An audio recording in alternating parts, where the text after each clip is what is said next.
Hi, all. My name is Marco, and we are here. Talks at Coursy. Talks at Coursy is a new L&D podcast by Coursy. What's Coursy again? Coursy is a learning management system. We increase efficiency through digital learning. But before we start, let me go back in time.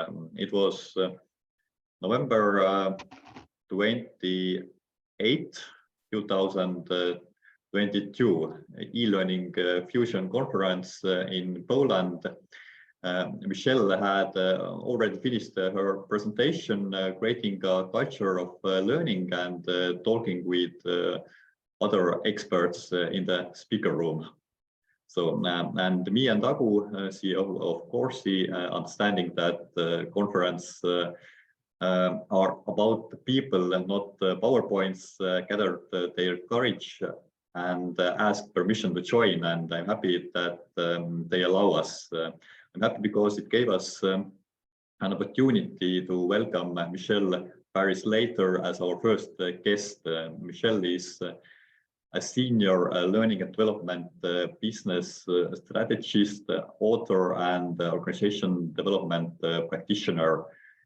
Today, we are talking about making the move to digital learning, how to move from face-to-face learning to incorporate digital and social learning into your learning offer.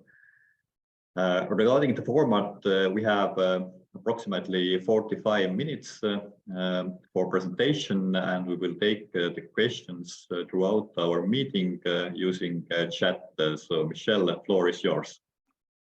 Wonderful. So lovely to be here with you all today. And I am really glad, Marco, that you and Agu came into the speaker's room and we've had some lovely conversations. And I hope to have some lovely conversations with everyone here today. Now, I don't want you to be shy. I don't want to be talking at you. I want to be talking with you.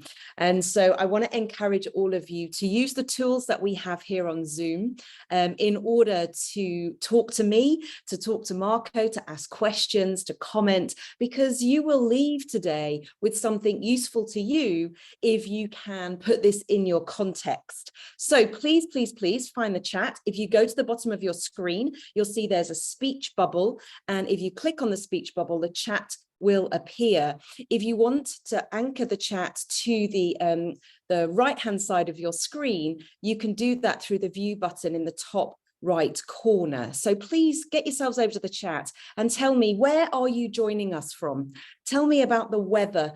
That I'm lucky, I'm here at my old university, Kiel University today, and we've got beautiful blue skies. So as I find my slides and put them up, I'd love to hear from you over in the chat.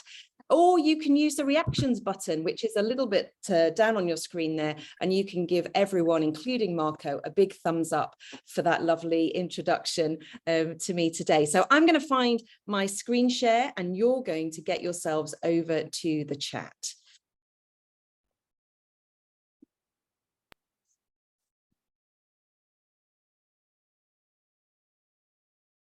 Okay. Have we got a shy audience today, or have we got an audience who are happy to talk to each other? Wonderful. Well, great to hear from Tarlin that it is warm-ish. It's not very warm here in Staffordshire, I have to say. Now, we today are thinking about making the move to digital. Perhaps this is a move you've already made. Perhaps you're finding that your digital learning is not landing well in your organization, or perhaps you're finding this is something you need to do.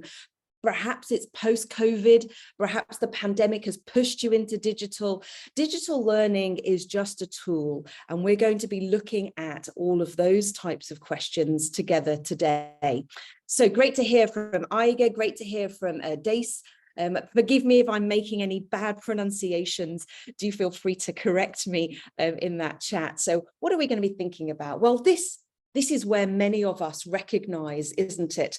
You know, is this a picture that has been around for many, many years, this classroom environment? When did it even start? Was it the Industrial Revolution? Was it universities? I say I'm in a university today. Perhaps it was with the great Greek philosophers back in the day, wherever this started, it started because of resource. There was one book or one person with the knowledge, and they were the teacher, and they were there at the front of the class teaching. That is not what it's like today. This is an image which persists in education. It's an image which persists in organizations, but actually what is more relevant is what we're doing.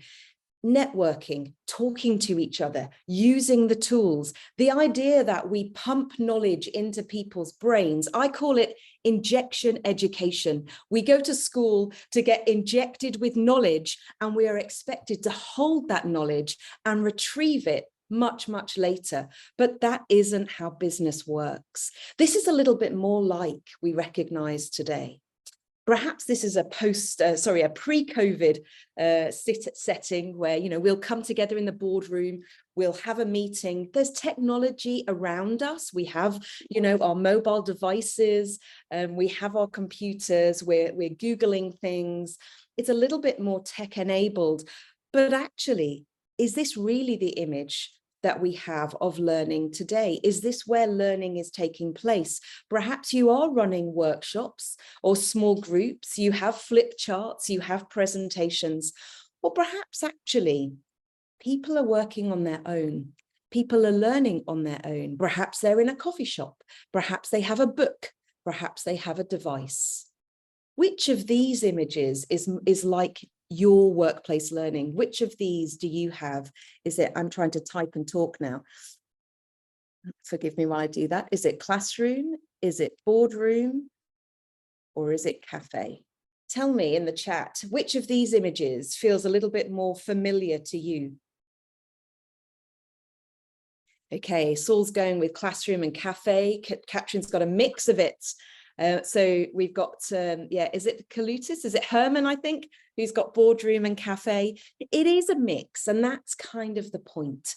When we're thinking about moving to digital learning, it isn't 100% one thing. We really must think about what the blend is. But I'm saying digital learning. What are you meaning by digital learning? Are we talking the same language? I've got a question for you. Get this one over in the chat as well. What is digital learning in your eyes, in your company, for you? What would you describe as digital learning? I'm going to go quiet and give you a chance to answer the question.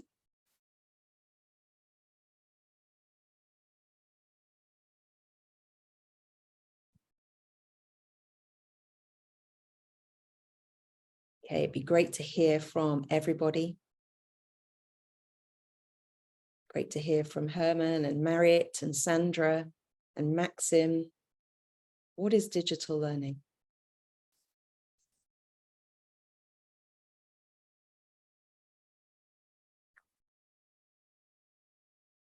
Okay, I love it when the chat does this. This makes me so happy. When the chat is rocking, then your brains are rocking, and that's what this is all about. So Herman there kicked us off with asynchronous. So asynchronous, something that doesn't happen at the same time. Today we're in a synchronous session, but if you're watching this on a recording, then it's an asynchronous session. So the opportunity for digital to be something that's not in the moment is great. The word independent there, other words that we're looking at, learning, systems are coming up. I'm loving that from Catherine, e-learning, but with a human touch, okay? Nobody needs click, click, click, click, quiz at the end, ta-da, certificate. You know, that's not good e-learning, is it? But that's what a lot of people think digital learning might be. But do we think about it? I'm loving that from Antra, diversity. Do we think about it in many different ways? So Sandra wants to be able to choose the place and the time for her learning. Catherine wants us to have mentors in that blend between human and digital. And I think you're absolutely right. Digital learning is simply a tool. It is a way, for example, of reading a book through a Kindle or your mobile device, so you don't have to carry the paper copy around. It is, of course, listening to a podcast, or it is listening to a recorded webinar, or better still, it is coming to a live online event like this. These are all good forms of digital learning, and how we, of course, can demonstrate to our organizations, digital learning is not click, click, click, quiz, certificate. That is really not what we're about. There's so many tools that we can use now. And when we think about digital learning, it might be like this, a lesson where we can use a platform like Coursy to help us to experience that lesson. We might want to use tools which, to go back to Hemant's point about asynchronous, can bring people together. Things like Slido or Mural or Miro. These are collaboration tools, but they're still digital learning tools. So we need to think really broadly when it comes to digital learning, because the reality is, as you said earlier, it is a cafe, it is a boardroom, but it is also this. You're joining today on a digital device. We're coming together from literally all over the world in this way to learn together. Now, how do we make that easy? How do we make that accessible? How do we make that inclusive? Well, that's what we're going to start thinking about when we move to more digital learning. So many people in your organization will think of digital learning as e-learning. They'll think about compliance. They'll think about boring. They'll think about not engaging. They'll think about have to do it, and they don't want to do it. That is not the impression that you need to give of digital learning, because digital learning is dynamic and fun and engaging and interesting and useful and all of those things when we embrace all of the tools that we've got. So fundamentally, my view of all learning, including digital, is people learning from people. It's as simple as that. Socialized learning structures have been in place since forever. People learned from each other through books. People learned from each other through teaching. Teaching is a tool. Books are a tool. And we just need to think of digital learning as a tool across the blend. And embracing that is how we'll achieve our success. People need other people.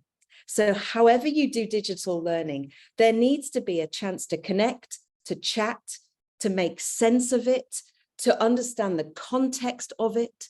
Now, in the old days, it looked like this. We were in offices, we were chatting to our colleagues, but in the new days, that's not always possible where we're working remotely. Just tell me in the chat, are you office or are you remote or are you hybrid? Hybrid is obviously sometimes the office, sometimes remote. Okay. Yeah, look at that. No one is saying 100% office. Now, I appreciate I'm talking to a privileged group.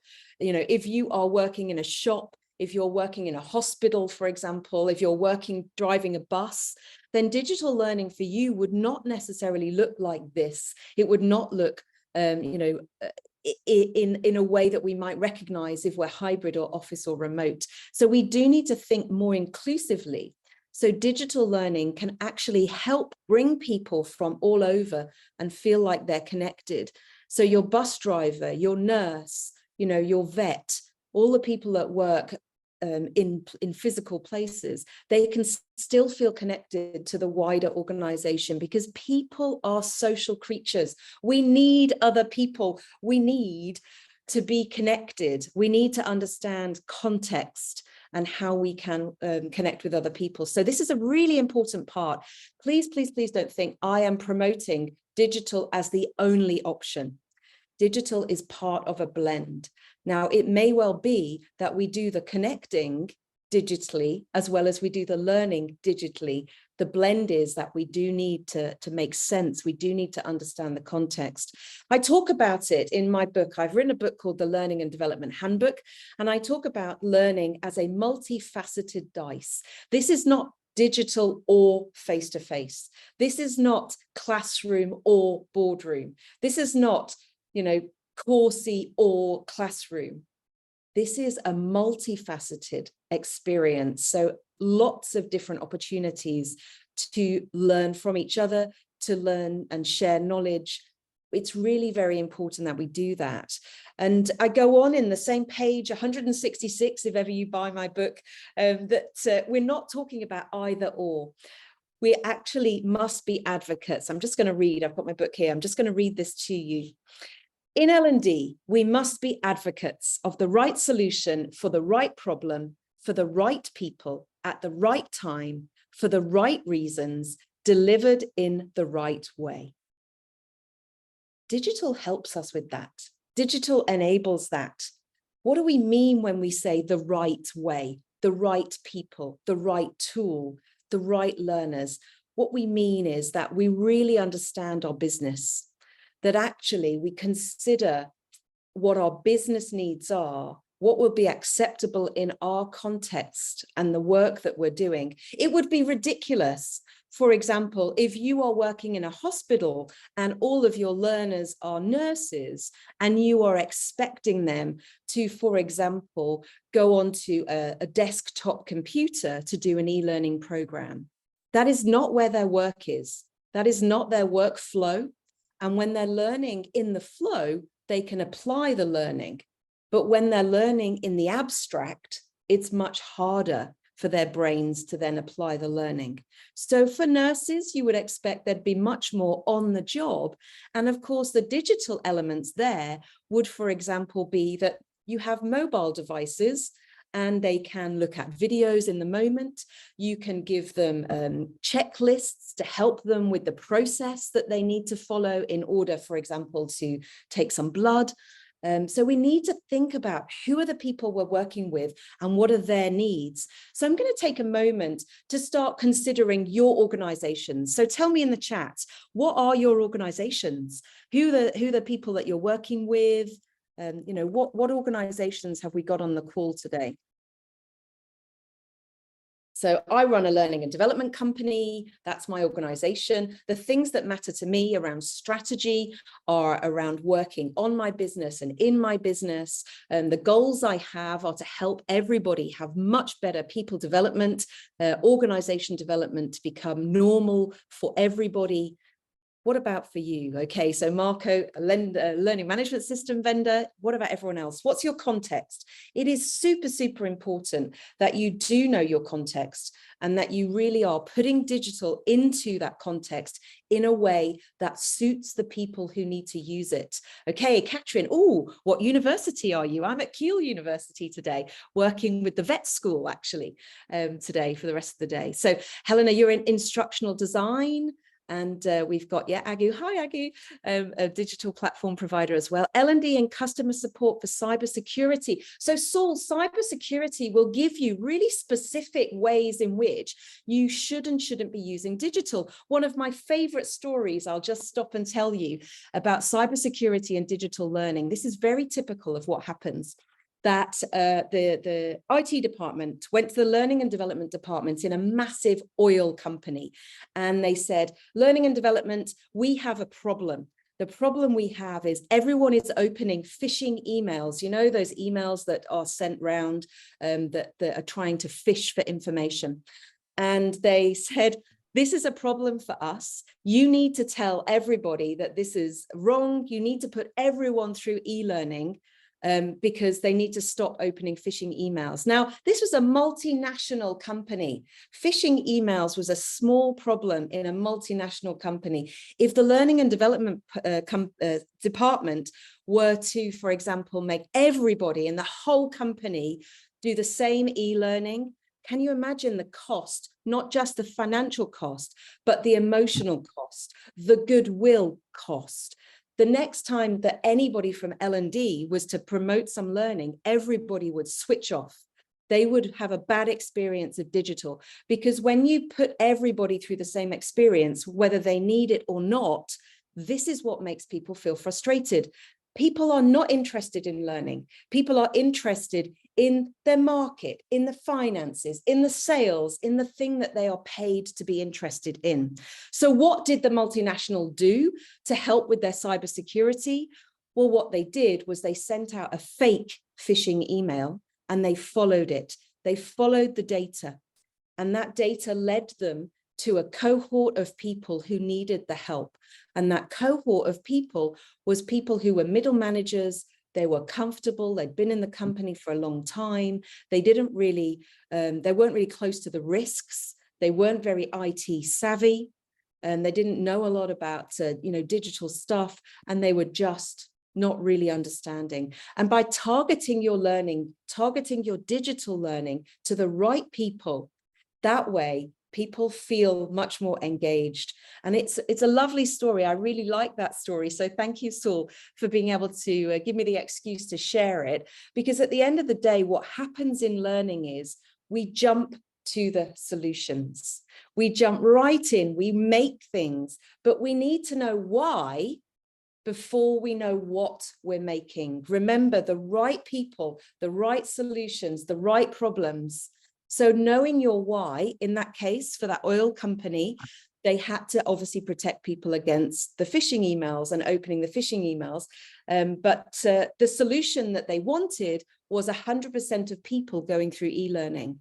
But the actual solution they got was because they knew the why. So what we need to do when we move to digital learning is we need to know the bigger picture. Don't concentrate on one cube of chocolate. Concentrate on the whole picture. Do you know your organizational big picture? Do you know their strategy? Do you know what people are interested in? Do you know the purpose of your organization? Your learning needs to feed that purpose. Your digital learning, even more so, because there's a cost involved. And, you know, the cost is not just financial. The cost is people's engagement. You need people to stay engaged in learning and development, and you need people to stay engaged in that digital space. So by providing them something that is really, really relevant, that is personalized to them, you can actually make digital learning work really well for you. So we start with the end in mind, okay? With this macro bird's eye view, helps us to fit our learning into the organizational goals, and then we zoom into the detail of what that digital learning might look like. So at the strategic level, this is where we're having stakeholder conversations, we're seeking out our data, we're understanding our organizational structure and strategy. You know, so when somebody comes to you and says, I want a digital course, or I want you to provide me with a blended course, 2 days in the office, 2 days online, the answer should be no. The answer should be why. Okay, you should be asking why. And once you know your why, at that point, you can really understand your purpose and you can measure. And that's a really, really good and important part of learning. We don't measure the right outcomes often enough. Often we will measure how many people went through the e-learning, how many people came to the course. It doesn't matter. We shouldn't care about that stuff. We should care about the behavior change as a result of the learning. We should care about the impact to your customers as a result of the learning. And so once we know our purpose, we can put digital learning into play in a way that's absolutely targeted and absolutely useful. Everybody likes, I don't know why I'm doing so much food on my pictures today, maybe I'm hungry, but everyone likes, you know, a sandwich, but they like the sandwich of their choice. You know, in this sandwich, there's pickle. I don't like pickle in my sandwich. Some people don't like cheese in their sandwich. Why am I talking about food? With digital learning, when we move to digital, people can personalize. People can choose the learning that they need. They can go to your platform like Coursy and they can pick what they need.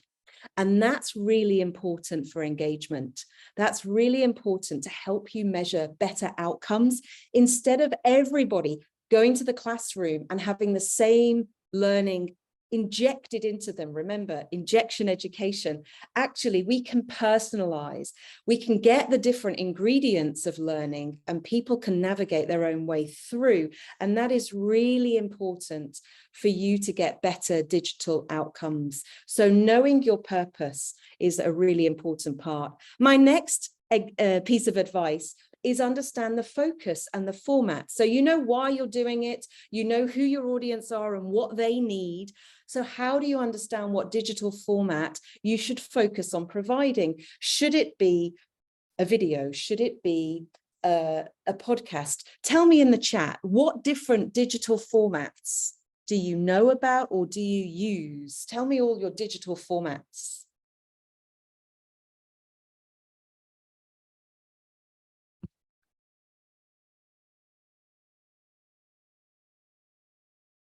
Okay, just giving you a moment to type.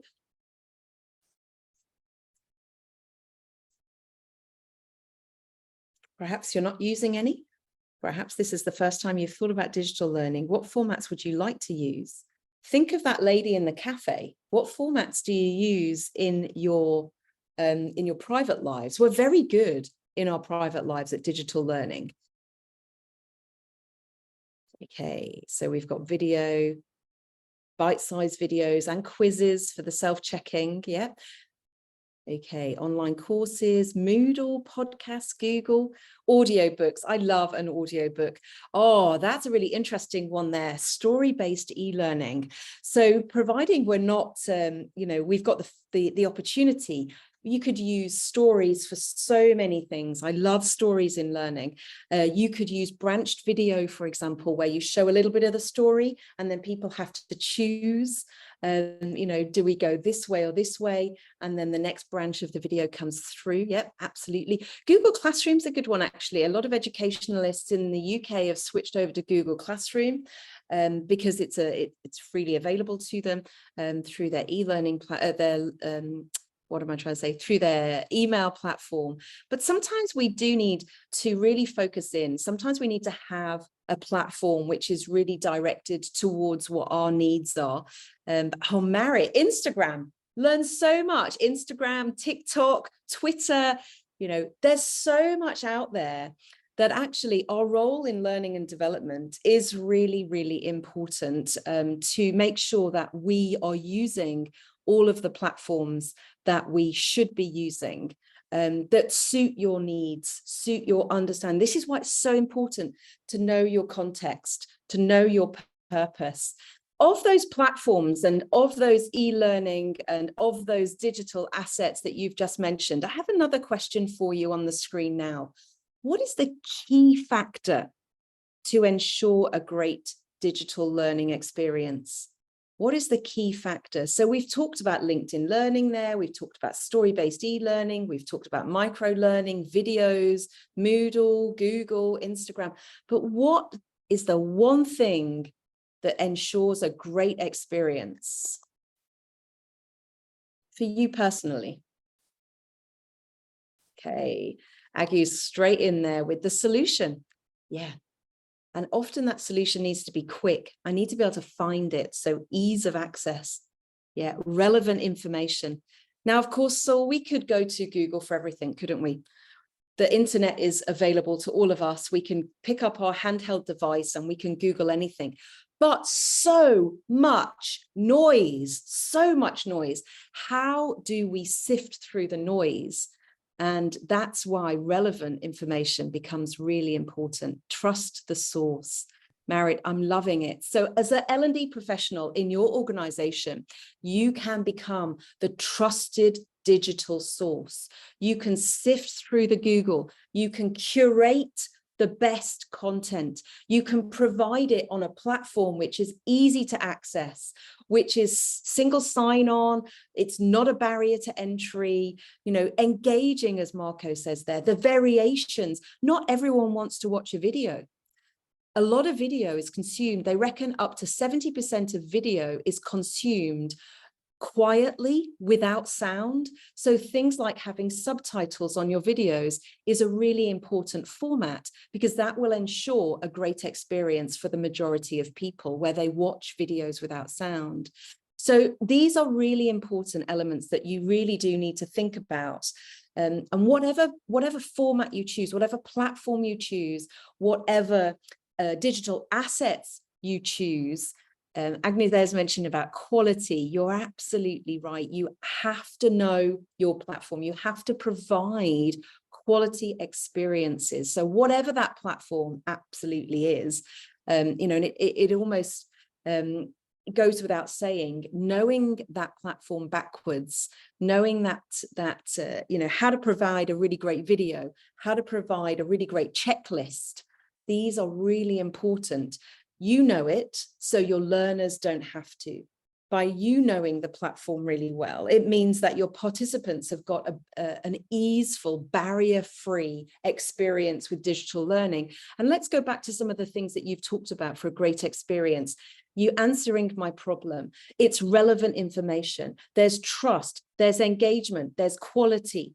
So you can see how in learning and development, our role is to provide those things through a digital medium that people really understand. But ultimately, what all we are talking about here in digital learning is social learning. Remember, I define social learning as people learning from people. We've done it forever. People learning from people. And digital learning is a tool to facilitate that. So it might be a video of somebody in your organization. It might be your senior leaders who are providing, a newsletter on a monthly basis that's provided digitally. It might be somebody who is your best salesperson sharing their top tips for how to make great sales. Digital learning is simply a tool to solve your problem, to provide relevant information, to provide trust, engagement, and quality. So if that's all it is, it's easy, right? We should all be doing it.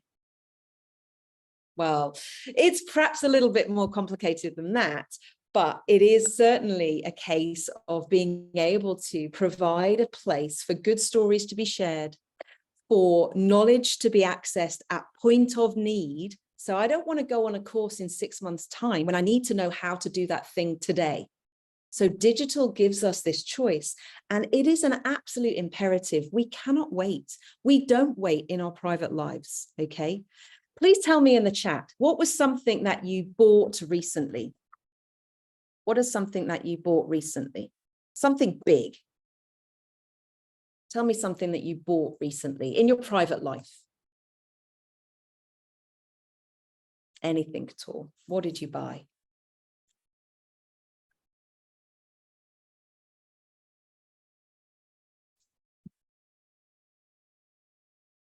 Okay. Earphones, furniture. Oh, Marco's had a new phone. How fancy. Okay. Now, when we buy anything, we have to find out about it. And how do we find out about it? So I'm going to ask Marit, I'm going to ask Herman, I'm going to ask Marco. Oh, and Aga, 1 year membership to a learning platform on an iPhone. Brilliant. How did you know what to buy? You know, earphones, there's so many on the market. How did you learn about those new earphones? How did you choose those new earphones? How did you choose that furniture, Marit? What did you do?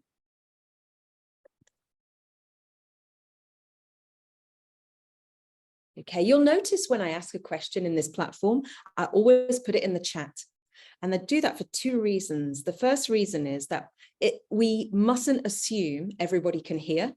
So this is why we think about digital learning in an accessible way, in an inclusive way. And the second reason is that it's a marker. So we can take this chat and we can download it, we can read through it later, and we can understand the conversation and the flow of the conversation. So digital learning is just about doing things a little bit differently. If I was in a classroom environment, you would only have the opportunity to sort of ask the question one time. But I love digital because digital enables us to be much more inclusive. So how did we know how to buy the furniture or the phone? What did we do? So Marit, you checked the notes on the website, digital. You went to where you already had bought furniture before, experience, and you knew the quality and you knew the brand. So the brand, that's probably because of marketing, probably because you may have heard an advert on the radio or TV or Instagram. Again, digital. In our private lives, we are experts at digital. Even those people that are very, very seldom engaged in digital, it might be they might do their banking, or they might just look at photographs on their phone. It's still digital. So I want you, when you're thinking about digital learning, to think really broadly, because all of those things are digital learning and we can put them in the mix. I always talk about make better cake. We get all the ingredients, the purpose, the strategy, the mission of our company, and then we mix that up with the people and their needs and what they know and their competencies and their capabilities. And then we mix that up with the tools that we have. And in that mix, we produce fantastic learning opportunities. Now, I want to give you a format, a framework to try and hang on to your digital learning. Okay. Now, this is my 3 R's framework.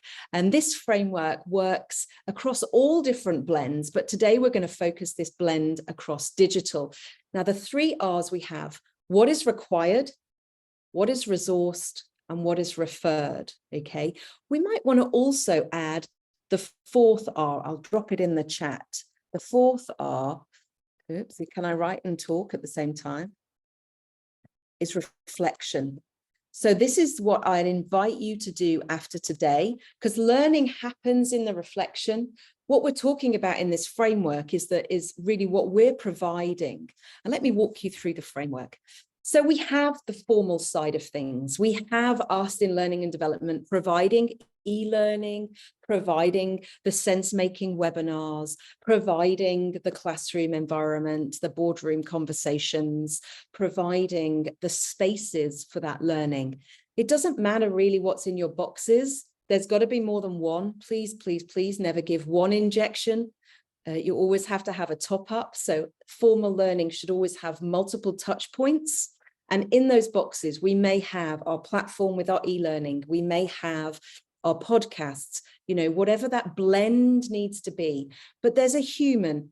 Remember earlier, somebody in the chat, forgive me for not remembering who said it, the blend of mentor and online. I loved that. I love, love, love that. So this is our formal offer. And this is what many people expect us to provide. This is the course. Now we can provide, 3 days in a classroom, 3 different boxes, or we can provide a blend. I'd obviously encourage a blend, but the bit that we forget is we forget to provide the resources that sit around that. Because the reality is people don't just learn from your course. People learn across a spectrum of different ways.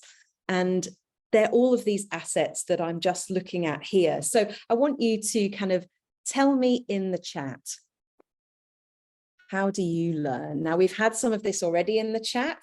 So tell me about all the assets that you could learn from, all of the different ways. Okay, so these images on the slide might give you a little bit of a clue, but tell me, how do you learn anything? So we've already heard from Marit about websites and about branding, about experience. Herman decided what he wanted for the qualities regarding his headphones and then did some research. Iger's going with references. How do you learn? One way I love to learn, I'm going to give you one, newspapers. For me, love reading the newspaper. Okay, so people, face-to-face, online. Katrin, give me a little bit more detail. What does online mean to you? What are you doing online? Is it websites? Is it TikTok? Okay, YouTube, brilliant. Okay, Ilgar there's got YouTube. We learn so much, don't we? If we need to fix our bathroom cabinet, or, if something goes wrong in our kitchen, get on YouTube. Somebody's created some content somewhere. The problem we have, of course, with all of these different ways is sifting through the noise. Okay, so we've got websites, we've got LinkedIn, we've got articles. Okay, reflection, loving to see that from you there, Herman. Video courses. I mean, that's the reality. What we're looking at, this is the journey. They don't walk through the middle of your formal learning. They're in your workplace and they're talking to their colleagues. They're reading industry magazines. They're listening to industry-based podcasts. They're reading books that are relevant to the industry that they're in. They're having conversations with people, talking to each other. Marco's just mentioned community, all of that stuff is really important. Now, if we don't embrace those things, we're missing out on providing the actual clarity from the noise, because when we're allowing people to navigate this just for themselves, it's really hard.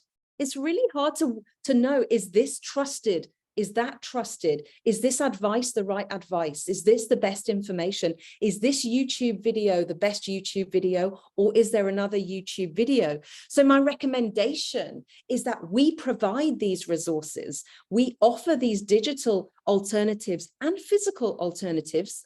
I've written a book. Some people like reading books, but you can read my book in an e-format if you want to. These are all different ways that we can provide the resources. Now, the key, of course, is wrapping the community around it. We must give people the opportunity to make sense of the digital, to make sense of the learning that they've had, to apply it in their workplace, and to put that learning into play. That's where I always wrap this round with community. Who do I ask if I'm stuck? How can I find out about the good stuff to look at? Who's providing me with the good referrals? And this is why we have our required learning, the formal stuff in the middle. We wrap it round with resources, and then we give all of that over to the community, and the community will refer in. Have you seen this? Have you seen this TED talk? It's really good. Have you read this book? It's really useful. Have you been on this e-learning program? It's a really good program. And when you're doing this with digital learning, when you're moving from just offering classroom to offering this variety, you're really helping your learners. So I want to leave you there with the thought that perhaps this has unlocked something for you. Perhaps this has turned your world upside down. I'm keen to hear what reflections, what is your fourth R? What are your reflections on what we've talked about today? So I'm going to go quiet. I'm going to invite you all to have a little thinking time, share your reflections in the chat, and then we'll move to any questions that you might have.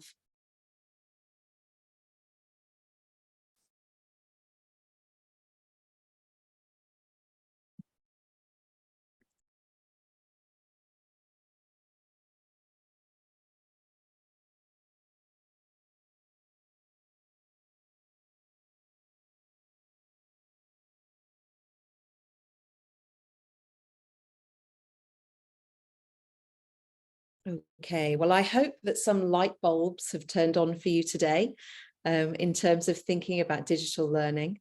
As I say, any questions or comments or stories or ideas that you want to share? Marco, just want to do a time check with you. We're up to 45. I'm good for time. Are you good for time? Okay, great. So Katrin's coming with our first question. What are your recommendations for digital working tools in continuous education? Katrin, give me a little bit more. What do you mean by continuous in education? Do you mean beyond school? So into higher education, university education, adult learners. Okay, thank you for the clarification. So digital working, I would always say go where they are.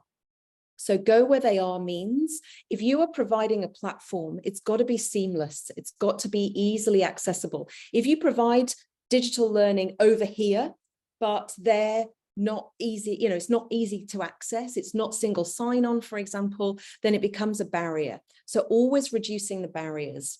It may well be, for example, you provide the formal on a platform, but you provide the sense-making discussion on something like WhatsApp community. Because if that's what they're already used to using, you know, in your organizations, many people have got, for example, Microsoft products. So you could have a team community of practice to marry with your more formal digital learning. You could, for example, encourage people to share their own digital assets in a team community. But I would always suggest go where you are. Now, there's lots and lots of tools out there to create content, to provide content. And in terms of continuous education, adult learners, they don't want to be patronized. So they don't want you to provide a funny cartoon video for something that might be easily explained with a digital checklist. So I would think about using the tools appropriate to the learning that needs to take place. Now, a cartoon video is great for something which is quite serious but important, like health and safety. So I wouldn't want you to film somebody falling off a ladder, but you could do that in a cartoon format, and that video could be a little bit amusing, which makes it memorable, and that doesn't feel patronizing to an adult learner. But if you were, for example, to do a talking head video and there's lots of cartoons and it's your CEO's voice, actually there's a disconnect there and it can feel patronizing. They would usually rather want to see a video of your CEO talking to them. So it's about thinking about how you use the tools for the right message, for the right learning that you're trying to get across. Okay, a long question. I'm good with that. Okay, is there a recommendation ratio between synchronous and asynchronous learning bites through digital tools, or perhaps other criteria to decide the balance? From company resources perspective, it's usually cheaper to do asynchronous learning, but if that means a bad experience or retention of the learning, it might not be the best solution in the long term. Now, I think there, Herman, you've answered your own question. Ultimately, we are only here in L&D to create and a behavior change or a transfer of knowledge. And if we're offering learning that won't enable that, there's no point. Even if it's more expensive to do something like coaching, if that's going to result in a better outcome, we should spend more money on coaching. So if we're going to spend money on any learning, asynchronous or synchronous, we need to know what the outcome is. And you can only know what the outcome is if you've done your research, if you know the purpose, if you know your strategy, if you know your data, if you've done stakeholder engagement, if you've done consultation with your business, if you know the answer to your why before you start, then you'll be spending your money in the right way. Now, for many of us, that's where we jump to solution. And I absolutely don't recommend you jump to solutions. Solutions will come, they will become apparent. You know, have we got time? I could give you an example. So give you an example of a telephone call center. And there was an increase in customer complaints. There were, you know, let's say there's 3 call centers in 3 different cities around the world, and there was an increase in customer complaints. It would be easy to do some training around the reason why there's their customer complaints. Everyone's complaining, deliveries are late, let's say that. So let's do some training about making deliveries on time or how we deal with customer complaints. It's not relevant to everybody. Whereas if you actually started with, well, where are the customer complaints coming from? Are all the countries affected? Are all the call centers affected? Is this actually a problem of our supplier delivering late, and it actually becomes a problem of the call center because of our supplier? Do we need to actually do no learning at all? This is a supplier management issue. We can only do that if we follow the data. Now, for example, we follow the data and we find out it's one country. And the reason there's an increase in customer complaints is because maybe 10 out of the 100 call handlers are being rude to customers. Now we have a learning issue. Now we know, okay, this is the issue we're dealing with. How do we deal with our staff being rude to customers? Is this a learning issue or is this a disciplinary issue? And do you see how when you drill down, when you use your data, the problem suddenly starts to emerge with a solution? So the solution is we take those 10 people, we talk to those 10 people, we might actually help them, you know, understand their problems. Why are they being rude to customers? Are they overworked? Are they stressed? Do they not know what to say? Do we need better scripts? So you can see how I never advocate for any solution. I advocate for finding out what the right solution is. I hope that's a useful answer to your question. Marco's question, are there any models or similar that help you, sorry, it's moving. Is there any model or something that helps us to understand where we are on a digital learning journey? Nice, like that question. Okay, what do I like about that question? Knowing where you are in your context is really very important. When we think about what I was just talking about there, it's about drilling down into the problem that you're trying to solve. This is about knowing your organization. Now, models for digital maturity, I guess, is what we're talking about. There is actually, I'm just going to drop it into the chat. There is a benchmark tool, which, oops, the Mind Tools benchmark tool. And don't be swayed by the fact that Mind Tools are a vendor. They are owned by Emerald Publishing, and they bought the benchmark tool from Towards Maturity. You may have been familiar with Towards Maturity. And that benchmark tool has been running for 20 years. So they've got a huge history of data, 20 years worth of data. And the benchmarking enables you to really understand not just where digitally you are mature, but where your whole learning and development is. And you can cut that data across your sector as well. So if you work in healthcare or finance, and that will help to establish where you are. But largely, I would say network and community, Marco. Network and community, talking to people, finding out other people in your sector, you know, what are they doing, coming on sessions like this, running sessions like this, to enable that you can learn from each other. But as for a model of digital maturity, I would definitely go back to Towards Maturity, you know, and all of their reports are freely available on the web. And I would look at some of the older ones and just start to say, okay, well, I'm better than that. Move on to the next one. I'm better than that, and so on and so forth. Okay, right. Well, look, I don't know if there's any more questions. I don't know, Marco, if you want to make any reflections of your own. But from my perspective, I, of course, will give you a plug for my book. If there's any other thoughts or questions that anyone wants to share with me, then you'll find a lot of my ideas in there. And where you're not finding my ideas in there, you'll easily find me on Twitter or any of my contact details here. I've been around doing this for a long time now, and it's been an absolute pleasure to share my thoughts and ideas with you. But I'm here for any thoughts or questions. I'd love to know your reflections. Has it been useful? Has it not been useful? I work in learning, so I'm always open to feedback. Marco, I'm going to hand back to you for just any reflections of your own, any questions of your own. Thank you, Michelle. So we have some minutes left. Is there any questions you would like to ask?